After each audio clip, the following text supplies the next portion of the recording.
Values Education 8, Term 1, Learning Competency 3A na ilalarawan ang mga paraan ng pakikipagkapwa bilang isang kabataan. Ang kapwa ay isang mahalagang konsepto sa Filipino psychology. Taliwas ito sa translation nito sa English na others, sapagkat ang kapwa sa kontekstong Filipino ay pagkakaisa ng sarili at ng iba. Parang ang gulo, di ba? Ang salitang sarili ay karaniwang kasalungat ng salitang iba. Subalit sa lipunang Pilipino, ang konseptong kapwa ay pagtuturing sa ibang tao bilang sarili. Sa Filipino psychology, ang English na termino para sa kapwa ay shared identity. Dahil sa pananaw ni Virgilio Enriquez, ang sarili at ang kapwa ay magkaugnay. Hindi sila hiwalay, kundi iisa. Kaya kung sino ka, ay konektado sa kung sino ang ibang tao. Ang konsepto ng kapwa ang puso ng mga pagpapahalagang Pilipino dahil itinuturo nito na lahat tayo ay pantay-pantay at may ugnayang panloob sa isa't isa. Dahil dito, may tungkulin tayong ituring ang ibang tao bilang kapwa. Hindi mas mababa, hindi mas mataas, kundi kapantay. Ano naman ang kahulugan ng pakikipagkapwa? Ang tunay na pakikipagkapwa ay ang pagtrato sa kapwa bilang kapantay, kahit ano pa ang kanyang katayuan sa buhay. Maaring siya ay presidente o tagapaglinis, pareho pa rin silang tao na may dignidad. Ang pakikipagkapwa ay hindi lang simpleng pakikitungo o pakikisama. Mas malalim ito dahil galing ito sa paniniwala na tayo ay may iisang kalooban at pagkatao. Ang pakikipagkapwa ay hindi lang basta asal o kilos. Isa rin itong paninindigan na hindi dapat ginagamit ang kapwa sa masama o mapagsamantalang paraan. Ang pakikipagkapwa ay tinuturing na pinakamataas na antas ng pagkatao dahil hindi lang ito simpleng pakikitungo o pakikisama. Ito ay pagkilala na ang ibang tao ay kapwa mo, may parehong pagkatao at halaga tulad mo. Ayon kina Enriquez at Santiago, ang pakikipagkapwa ay hindi lang basta pakikisalamuha, kundi isang malalim na ugnayan na may respeto at malasakit. Hindi tulad ng pagtutunguhan na tumutukoy lang sa mababaw na pakikitungo tulad ng pagkamagalang. Ang pakikipagkapwa ay nagpapakita ng paninindigan na dapat nating ituring ang ibang tao bilang kapantay at kabahagi. Sa Filipino psychology, ito ang pinakamataas na anyo ng ating pagkatao, kung saan nilalampasan natin ang pagiging ibang tao at tunay na tinatrato ang iba bilang hindi ibang tao, na karapat-dapat sa ating tiwala at pakikiisa. Sa pakikipagkapwa, mayroong dalawang pangunahing kategorya ayon kay Virgilio Enriquez. Ito ay ang ibang tao o mga taong hindi pa natin masyadong kilala at ang hindi ibang tao o ang mga taong itinuturing na nating isa sa atin. Ibang tao. Sila ang mga tao na wala pa tayong matibay na koneksyon. Kailangan muna nating makipag-ugnayan sa kanila sa mas maingat at magalang na paraan. Halimbawa, kapag ang isang tao ay hindi pa natin kakilala o hindi pa natin kabarkada, ibang tao pa siya para sa atin. Kaya formal ang pakikitungo natin sa kanya. Hindi ibang tao. Sila naman ang mga taong malapit na sa atin. Maaaring sila ay kaibigan, kamag-anak, o taong pinagkakatiwalaan natin. Halimbawa, kapag naging close na tayo sa isang tao, nagkakaroon na ng tiwala at pakikiisa. Tinatrato na natin siyang parang kapamilya o matalik na kaibigan. Mayroong 8 antas ng pakikipagkapwa na nagpapakita kung gaano nakalalim ang ugnayan natin sa isang tao. Ang pakikipagkapwa ay hindi lang basta pakikisalamuha. May proseso ito mula sa pagiging hindi pa close hanggang sa pagiging isang tunay na atin.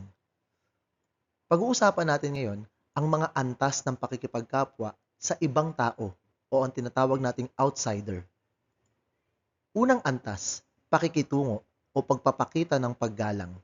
Ito ang unang hakbang ng pakikisalamuha.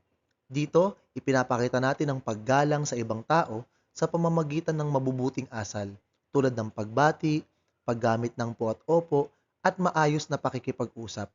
Wala pang malalim na koneksyon, pero may respeto. Halimbawa ay ang pagbati ng magandang umaga po sa guro o tagapaglinis ng paaralan.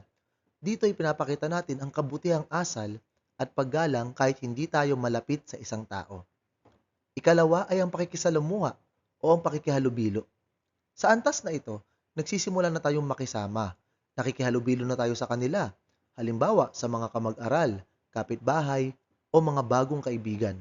Nag-uusap na tayo at nakikibahagi sa mga simpleng usapan o gawaing pangpangkatan. Halimbawa, pagsali sa isang laro sa PE, kahit hindi mo kaklose ang mga kalaro. Sa antas na ito, nakikihalubilo tayo sa iba. Hindi pa malalim ang ugnayan, pero may bukas na pakikipag-ugnayan. Ikatlo, pakikilahok o pakikisama sa gawain. Dito, hindi lang basta nakikihalubilo, sumasali na tayo sa mga aktibidad nila. Halimbawa, kapag may group work, fiesta, o school project, aktibo tayong kasali. Unti-unti tayong nagiging bahagi ng grupo. Halimbawa ay ang pagsali sa class group activity o cleanliness drive. Dito, aktibo na tayong kasali sa mga gawain ng grupo, hindi lang tayo nakikiisyosyo, nakikilahok tayo. Ikaapat, pakikibagay o pag-aangkop ng sarili. Sa antas na ito, ina-adjust na natin ang ating kilos, pananalita o gawi para mag-blend in sa grupo. Nakikiayon tayo sa ugali ng karamihan para mas mapanatili ang pagkakaisa. Ginagawa natin ito nang hindi nawawala ang sarili, pero may pagsasaalang-alang sa iba. Halimbawa, pagsunod sa classroom rules kahit iba ang gawi mo sa bahay. Sa pakikibagay, umaayon tayo sa kalakaran ng grupo para mapanatili ang kaayusan. Pinipili nating umangkop sa iba. At ikalima ay ang pakikisama o ang pakikiayon para sa kabutihan ng grupo. Ito ang pinakamataas na antas sa mga hindi pa natin ganap na ka-close. Dito, nagsasakripisyo tayo para mapanatili ang pagkakasundo ng lahat. Halimbawa, kahit ayaw mo ng isang desisyon, sumasang-ayon ka kung ito ang makakabuti sa lahat. Ito ay tanda ng tunay na pakikiisa. Halimbawa pa ay ang pagkakaisa ng klase para suportahan ang kaklaseng may problema. Mas malalim na ito. Nakikibagay pa rin tayo, pero may malasakit na. Iniisip natin ang kapakanan ng grupo. Narito naman ang antas ng pakikipagkapwa para sa mga hindi ibang tao o mga taong tinuturing nating isa sa atin o one of us. Pakikipagpalagayang loob o pagkakaroon ng tiwala at pag-unawa. Dito, malalim na ang relasyon, wala nang ilangan at bukas na ang loob ninyo sa isa't isa. Maaaring kaibigan, kapamilya o taong pinagkakatiwalaan. Nakakapagkwento ka na ng personal at alam mong maiintindihan ka. Halimbawa nito ay pagsasabi ng problema sa matalik na kaibigan na alam mong makikinig. Sa antas na ito, may tiwalaan at bukas na loob. Hindi lang tayo magkakilala, magkaloob na tayo. Sumunod ay ang pakikisangkot o pakikibahagi sa buhay ng iba. Sa antas na ito, hindi ka na lang basta kaibigan. Nakikisangkot ka na sa mga problema o tagumpay ng ibang tao. Kung may pinagdadaanan sila, nandyan ka. Hindi ka lang tagapanood, kasama ka na sa laban. Halimbawa ay ang pagtulong sa isang kamag-aral na biktima ng cyberbullying. Sa pakikisangkot, hindi ka lang nanonood, kumakampi ka na sa tama at nakikialam ka sa isyu ng iba para tumulong. At ang pakikiisa o ang pagkakaisa ng damdamin, layunin at kilos. Ito ang pinakamatinding antas ng pakikipagkapwa. Sa puntong ito, ang damdamin at layunin mo ay isa na sa kanila. Wala nang ako o sila, kundi tayo. Kapag may pangarap sila, pangarap mo na rin. Kapag may laban sila, laban mo rin. Halimbawa ay ang sama-samang kilos ng buong klase para ipaglaban ang karapatan ng isa. Ito ang pinakamataas na antas. Nararamdaman mo ang sakit ng iba ay sakit mo rin. Kumikilos ka na para kayong iisa. Bawat antas ng pakikipagkapwa ay may kanya-kanyang paraan ng pag-uugali. Ang pakikitungo, pakikisalamuha, pakikilahok, pakikibagay, at pakikisama ay karaniwang paraan ng pakikitungo sa mga taong hindi pa natin lubos na kilala o mga ibang tao. Ang pakikipagpalagayang loob, pakikisangkot, at pakikiisa ay karaniwang ginagawa kapag malalim na ang ugnayan, kapag ang turing ay hindi na ibang tao, kundi isa na sa atin. Hindi agad-agad nagiging isa sa atin ang isang tao. Kailangang dumaan muna sa mga unang hakbang bilang ibang tao, mula sa pakikitungo papunta sa pakikisalamuha hanggang sa pakikilahok, pakikibagay at pakikisama. Kapag napatunayan na ang tiwala at pakikisama, saka pa lang siya ituturing na hindi ibang tao. Ibig sabihin, ang tunay na pakikipagkapwa ay nangangailangan ng kasanayan sa pakikitungo sa kapwa-tao. Pareho man silang bago o matagal mo nang kasama. Ang kapwa ay isang mas mataas o payong konsepto. Ibig sabihin, saklaw nito ang parehong uri ng tao sa lipunan. Ibang tao, yung hindi pa natin kilala o malapit sa atin, at hindi ibang tao, yung turing nating isa sa atin tulad ng kaibigan o kapamilya. Ang pakikipagkapwa naman ay ang kilos o proseso ng pakikitungo sa kapwa sa anumang antas, mula sa pinakapormal na ugnayan hanggang sa pinakamalapit na samahan. Saklaw ng pakikipagkapwa ang lahat ng antas, mula pakikitungo hanggang pakikiisa. Bakit mahalaga ang pakikipagkapwa sa buhay ng kabataan? Una, nakakatulong ito para makabuo ng mabuting relasyon. Kapag marunong tayong makipagkapwa, mas madali tayong magkaroon ng kaibigan at tiwala ng iba. Hindi tayo mag-isa. Ikalawa, natututo tayong rumespeto at umunawa sa damdamin ng iba. Ang pakikipagkapwa ay nagtuturo sa atin na hindi lang ang sarili natin ang mahalaga. Kailangan nating alalahanin at galangin ang damdamin ng iba. Ikatlo, nagiging mas mapagmalasakit at responsable tayong miyembro ng komunidad. Sa tulong ng pakikipagkapwa, natututo tayong tumulong kahit hindi tayo inuutusan. Nagiging aktibo tayong bahagi ng paaralan at lipunan. At ikaapat, pinapalalim nito ang ating pagka-Pilipino. Ang pakikipagkapwa ay likas sa ating kultura. Kapag ito ay sinasabuhay natin, mas naiintindihan natin kung sino tayo bilang Pilipino. Paano ko ipinapakita ang pakikipagkapwa? Sa araw-araw mong pakikisalamuha, paano mo ipinapakita ang pakikipagkapwa sa iyong kapwa mag-aaral, sa guro, at sa pamilya? Aling antas ng pakikipagkapwa ang karaniwang ginagawa mo? At paano mo mapapalalim pa ang iyong pakikipagkapwa sa ibang tao? Pagsasanay, isulat ang T kung ang pangungusap ay wasto o M kung hindi. 1. Ang kapwa ay tumutukoy lamang sa ibang tao at hindi kasama ang sarili. Ito ay mali. Ang kapwa ay hindi lamang tumutukoy sa ibang tao, kundi sa pagkakaisa ng sarili at ng iba. Ito ay isang shared identity. Number 2. Pakikitungo, pakikisalamuha at pakikisama ay bahagi ng pakikipagkapwa sa kategoryang ibang tao. Ito ay tama. Ang mga antas ng pakikitungo, pakikisalamuha, pakikilahok, pakikibagay at pakikisama ay kabilang sa pakikipagkapwa sa kategoryang ibang tao. Number 3. Ang pakikiisa ay pinakamataas na antas ng pakikipagkapwa sa kategoryang hindi ibang tao. Ito ay tama. Ang pakikiisa ang pinakamataas na antas ng pakikipagkapwa sa kategoryang hindi ibang tao, kung saan naroroon ang lubos na pakikiisa at pagkakaisa. Number 4. Ang pakikipagkapwa ay simpleng pakikihalubilo lamang sa ibang tao. Ito ay mali. Ang pakikipagkapwa ay hindi lamang simpleng pakikihalubilo. Ito ay nangangailangan ng malalim na pag-unawa, pakikipagpalagayang loob, at pagkilala sa kapwa bilang kapantay.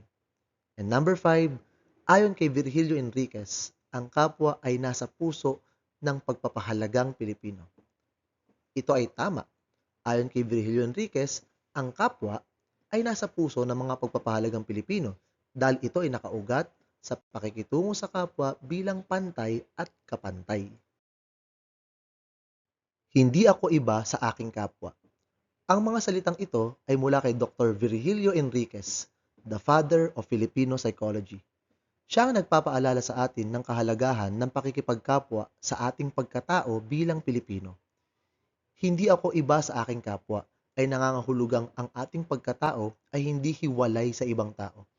Ang ating sarili ay hinuhubog ng ating ugnayan sa pamilya, kaibigan at komunidad. Kapag tayo ay tunay na nakikipagkapwa, pinipili nating kilalanin ang pagkakapantay-pantay at dignidad ng bawat isa. Hindi lang pakikitungo, kundi pagyakap sa kabuuan ng pagkatao ng iba. Sa bawat araw, may pagkakataon tayong ipakita ang ating pagka-Pilipino sa pamamagitan ng malasakit, pag-unawa at pagdadamayan. Ito ang tunay na diwa ng pakikipagkapwa. Values Education 8, Term 1, Learning Competency 3B, na ipaliliwanag na ang pakikipagkapwa-tao ay nakaugat sa kalikasan ng tao bilang panlipunang nilalang at naglilinang ng kanyang kaganapan bilang tao sa pamamagitan ng paglilingkod sa kapwa na indikasyon ng pagmamahal. Ang salitang kapwa ay nangangahulugang pagkakaisa ng sarili at ng iba. Ibig sabihin, hindi natin itinuturing ang ibang tao bilang hiwalay o iba sa atin. Sa halip, kinikilala natin ang ating ugnayan sa isa't isa bilang magkakaugnay na mga tao, may koneksyon, may pakikidamdam at may malasakit. Ito ay shared identity. Sa Filipino psychology, ang kapwa ay tinuturing na isang shared identity, isang pagkakabuklod ng loob sa pagitan ng sarili at ng iba. Kapag sinabi nating may kapwa tayo, kinikilala natin ang pagkatao ng iba bilang bahagi ng ating sariling pagkatao. Hindi sila iba. Sila ay kasama sa ating pagiging tao. At ito ay puso ng pagpapahalagang Pilipino. Ayon kay Virgilio Enriquez, ang kapwa ang nasa puso ng lahat ng pagpapahalagang Pilipino. Sa pamamagitan ng pagkilala sa kapwa, na ipapakita natin ang ating pakikipagkapwa, pagmamalasakit at paggalang. Dito umuusbong ang tunay na diwa ng pagiging Pilipino, isang taong may malasakit at dangal para sa kapwa. Ang pakikipagkapwa naman ay higit pa sa simpleng pakikitungo. Ito ay simpleng paninindigan, isang malalim na pagkilos kung saan tinatrato natin ang iba bilang tunay na kapwa. Hindi kaaway, hindi estranghero, kundi kapantay at kaisa. Ang pakikipagkapwa ay pagpapakita ng paggalang, malasakit at pagkakaisa.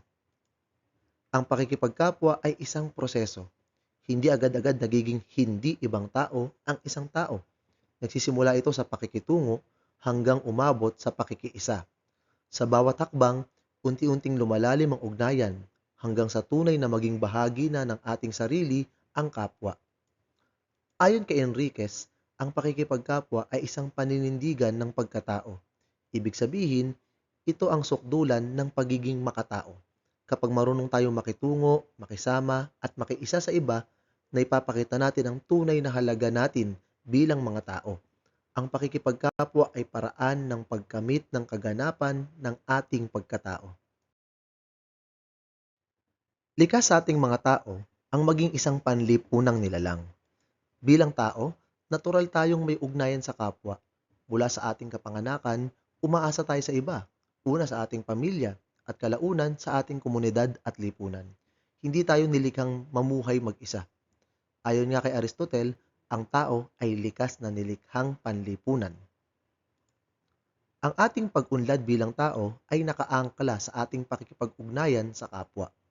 Hindi lang natin kailangan ng ibang tao para mabuhay, kundi para maging buo at ganap bilang isang tao. Sa ugnayan, tayo ay natututo, tumutugon at lumalago. Ang tunay na kaganapan ng ating pagkatao ay makakamit sa pamamagitan ng pakikipagkapwa. Sa paglilingkod at pagmamahal sa kapwa, na ipapakita natin ang pagiging tunay na tao, hindi lamang sa salita, kundi sa gawa. Isa sa mga paraan upang maging ganap ang ating pagkatao sa pamamagitan ng pakikipagkapwa ay ang paglilingkod. Narito ang ilang mga praktikal na kilos ng paglilingkod na maaaring isabuhay ng isang mag-aaral na katulad mo. Una, pagtulong sa gawaing bahay. Kapag tayo ay tumutulong sa bahay, hindi lang ito tungkulin, kundi paraan ng pakikibahagi sa pang-araw-araw na buhay ng ating pamilya. Ito ay pakikibagay at pakikisama na nagpapakita ng malasakit sa ating kapwa. Sa ganitong simpleng paraan na isasabuhay natin ng pakikipagkapwa dahil pinipili nating guminhawa hindi lang ang ating sarili, kundi pati ang taong kapiling natin sa tahanan. Ikalawa, paglilinis ng silid o kapaligiran. Ang kusang loob na paglilinis ng ating silid-aralan o paligid ay isang anyo ng pakikilahok at pakikisangkot. Ibig sabihin, nakikibahagi tayo sa ikabubuti ng lahat. Hindi lang ito responsibilidad kundi pagpapakita na mahalaga na sa atin ang kapakanan ng iba. Ito ang diwa ng pakikipagkapwa, ang gumawa para sa kapakanan ng buong grupo. Ikatlo, pagdamay sa kaibigan o kamag-aral na may pinagdadaanan.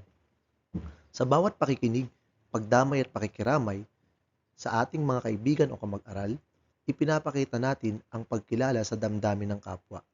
Ito ay pakikipagpalagayang loob. Kapag nararamdaman ng ibang tao na naiintindihan at tinatanggap sila, lumalalim ang ating ugnayan.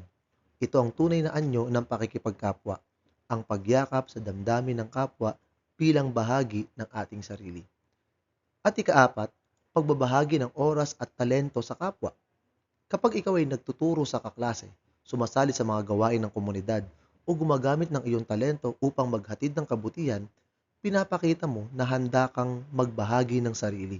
Ito ay pakikiisa, isang malalim na anyo ng pakikipagkapwa, kung saan ang sarili at kapwa ay nagkakaisa sa layunin. Sa ganitong paraan, tinutupad mo ang pagiging ganap na tao sa paglilingkod. Ngayong nauunawaan na natin na ang paglilingkod ay isang mahalagang paraan ng pakikipagkapwa, panahon na upang pag-isipan kung paano natin ito naisasabuhay. Sa simpleng mga gawain, pagtulong sa bahay, pakikinig sa kaibigan, o paggalang sa magulang, na ipapakita natin ang ating malasakit at pagmamahal. Ang ganitong mga gawa ay hindi lamang para sa kapakanan ng iba, kundi para rin sa ating sariling paghubog bilang tao. Sagutin ninyo ang tanong sa inyong papel o journal. Maging tapat at malikhain sa inyong pagsagot. Ang layunin natin ay hindi lang maunawaan ang pakikipagkapwa, kundi maisabuhay ito. Ngayon ay subukan natin kung gaano na ninyo nauunawaan ang ating aralin. Sagutin lamang ng tama o mali ang bawat pahayag batay sa ating talakayan tungkol sa kalikasan ng tao bilang panlipunang nilalang at kung paano siya nauhubog sa pamamagitan ng pakikipagkapwa at paglilingkod. Pag-isipan ninyong mabuti ang bawat item at iwasan ang magbura. Number 1, ang pakikipagkapwa ay hindi mahalaga sa paghubog ng isang ganap na tao. Ito ay mali. Mahalaga ang pakikipagkapwa sa paghubog ng isang ganap na tao. Ito ay bahagi ng ating pagiging panlipunang nilalang. 2, ang paglilingkod sa kapwa ay isang paraan ng pagpapakita ng pagmamahal. Ito ay tama. Ang paglilingkod ay konkretong anyo ng pagmamahal sa kapwa. 3, bilang panlipunang nilalang, likas sa tao ang makisalamuha at makipag-ugnayan sa kapwa.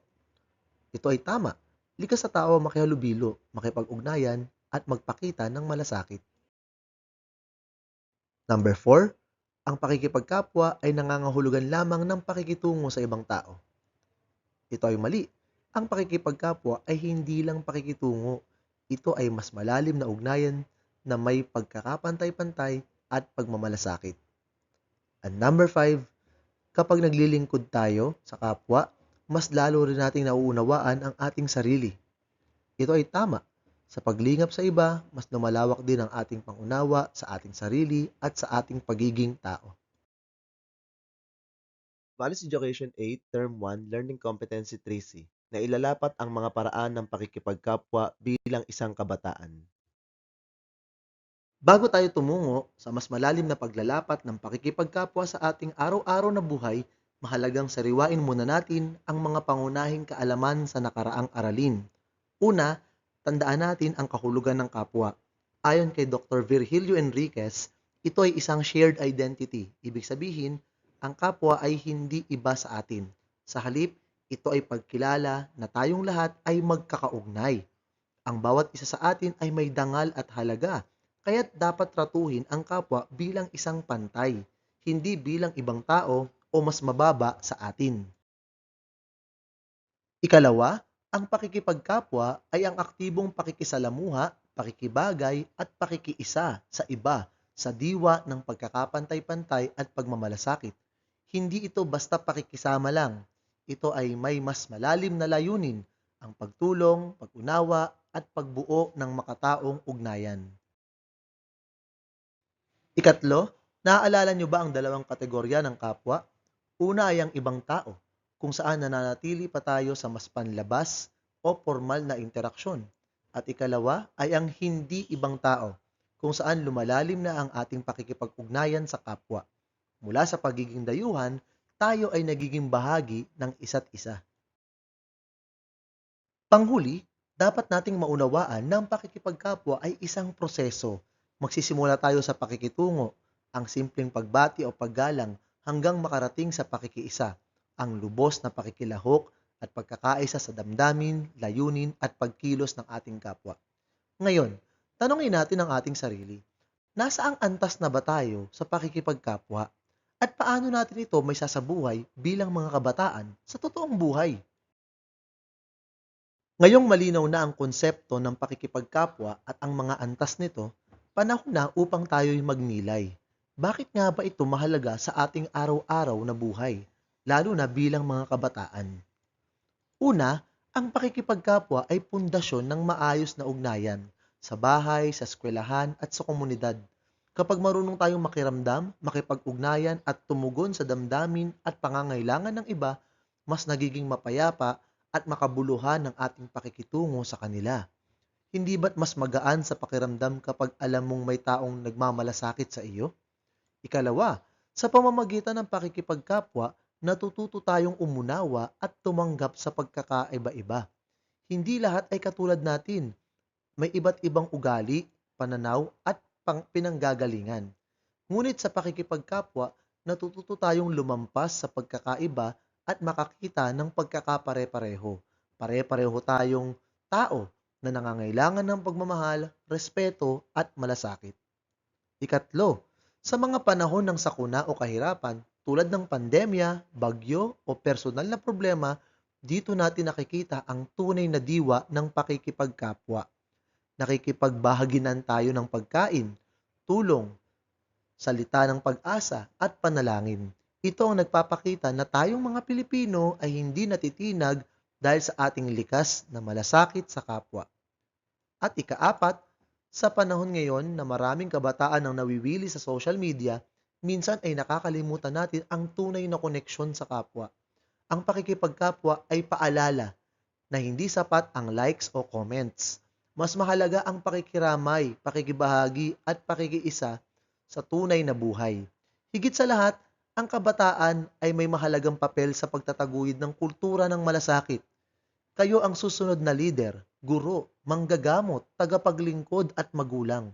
Ang mga simpleng gawa ng kabutihan ngayon ay magiging pundasyon ng mas makataong lipunan bukas. Kaya ngayon isipin natin, paano ko na ipapakita ang pakikipagkapwa sa aking pang-araw-araw na buhay? Anong klaseng kabataan ako sa harap ng aking kapwa? Ngayon naman ay tututok tayo sa isang napakahalagang aspeto ng pakikipagkapwa, ang malasakit. Ito ang puso o pinakakaluluwa ng ating ugnayan sa kapwa. Ang malasakit ay hindi basta awa. Hindi rin ito simpleng pagtulong lang kapag may nanonood. Ang malasakit ay kusang loob. Ibig sabihin, hindi mo kailangang sabihan bago ka tumulong. Nakikita mo ang pangangailangan ng kapwa at kusa kang kumikilos. At higit sa lahat, ginagawa mo ito dahil gusto mo makatulong, hindi dahil kailangan o may kapalit. Sa pakikipagkapwa, ang malasakit ang nagpapatotoo na ang ating pakikitungo ay galing sa puso. Halimbawa, kapag may kaklase tayong hindi makaintindi ng leksyon, maaari tayong magpaliwanag o tumulong kahit hindi tayo inuutusan ng guro. Simpleng gawain, ngunit puno ng malasakit. Ipinapakita ng malasakit na ang kabutihan ng iba ay mahalaga rin sa atin. Hindi natin tinitingnan lang ang sarili. Sa halip, iniisip din natin kung ano ang makakabuti sa kapwa. Kapag ganito ang ating pag-iisip, mas nagiging makatao ang ating komunidad.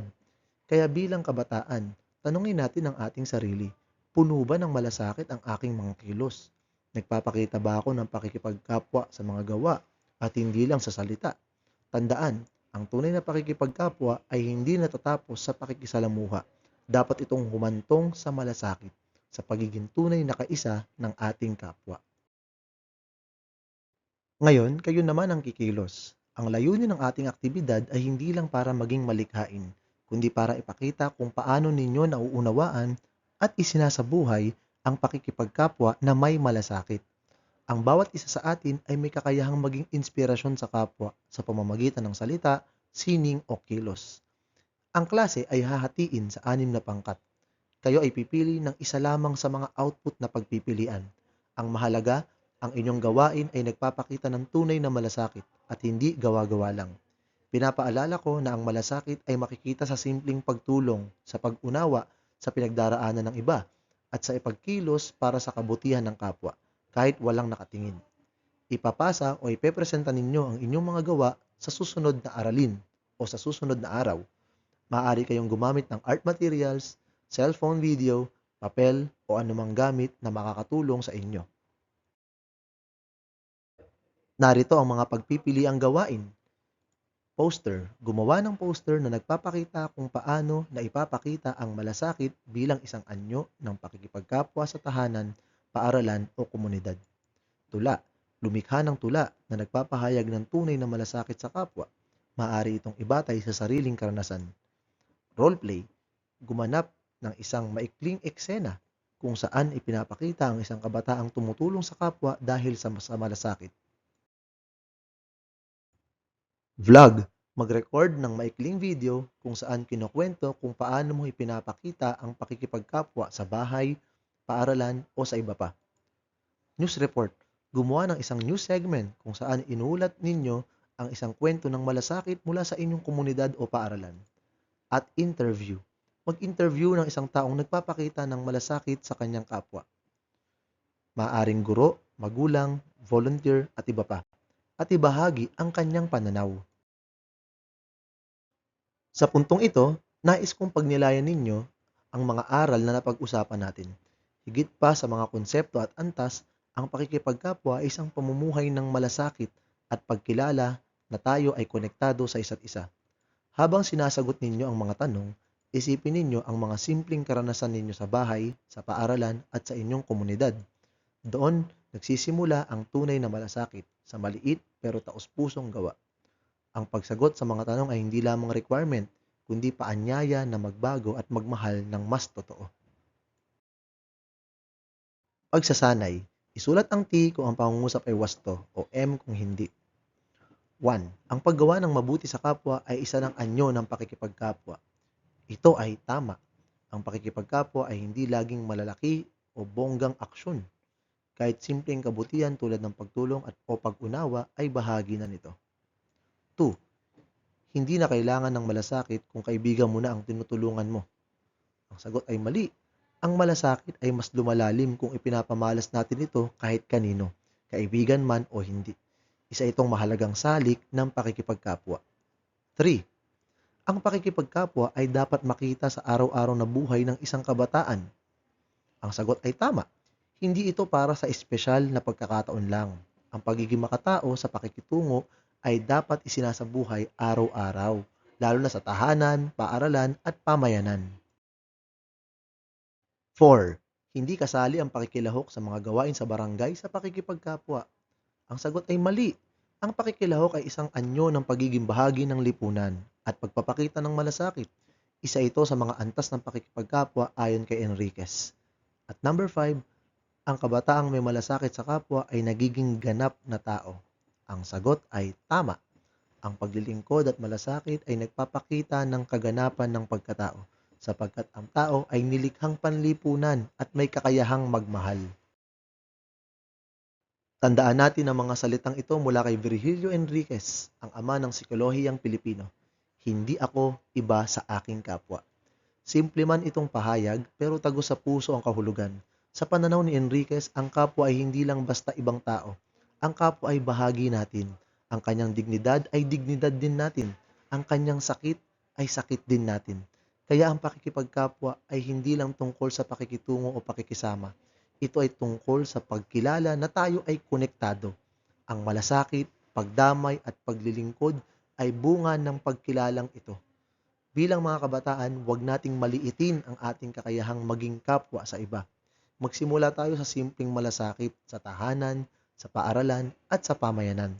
Kung lahat tayo ay kikilos na may malasakit at tunay na pakikipagkapwa, unti-unti nating mabubuo ang isang mapayapa, makatao at makatarungang lipunan.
At hanggang diyan lamang po ang ating aralin sa araw na ito. Nawa'y may natutuhan kayo. Salamat po sa panonood at pakikinig. Paalam.